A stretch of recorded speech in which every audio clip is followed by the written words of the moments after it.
اللہ رب العزت نے ارشاد فرمایا وَلَا تَكُونُوا كَالَّذِينَ نَسُوا اللَّهَ، اور ان کی مثال اس شخص کی طرح ہے جس نے اللہ کو بھلا دیا، یعنی منافقوں کی طرح ہیں جنہوں نے اللہ کا در چھوڑ دیا اور اللہ کی خلاف ورزی کرنے لگے، یعنی منافقوں کی طرح اللہ کی خلاف ورزی کرنے لگے، دنیا کی لذتوں سے لطف اندوز ہونے لگے اور دنیا کے مکر و فریب میں پھنس گئے۔ حضور رحمت آدم صلی اللہ تعالی علیہ وسلم سے مومن اور منافق کے متعلق پوچھا گیا تو آپ صلی اللہ تعالی علیہ وسلم نے ارشاد فرمایا مومن نماز پڑھتا ہے اور روزوں کی فکر کرتا ہے، جبکہ منافق کو ہر وقت کھانے پینے کی فکر رہتی ہے۔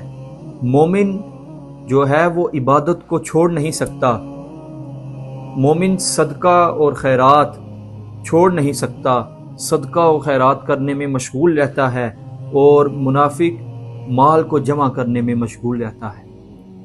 مومن صرف اللہ پر یقین کرتا ہے، اللہ سے امید رکھتا ہے، اور منافق اللہ کو چھوڑ کر دنیا والوں سے امید رکھتا ہے، اللہ کے سوا ہر چیز سے امید رکھتا ہے لیکن اللہ پر امید نہیں رکھتا، اللہ پر یقین نہیں رکھتا۔ مومن اپنے دین کی خاطر اپنے مال کو آگے کر دیتا ہے اور منافق مال کی خاطر دین کو آگے کر دیتا ہے۔ مومن جو ہے وہ اللہ کے علاوہ کسی سے ڈرتا نہیں، منافق اللہ کے سوا ہر چیز سے ڈرتا ہے۔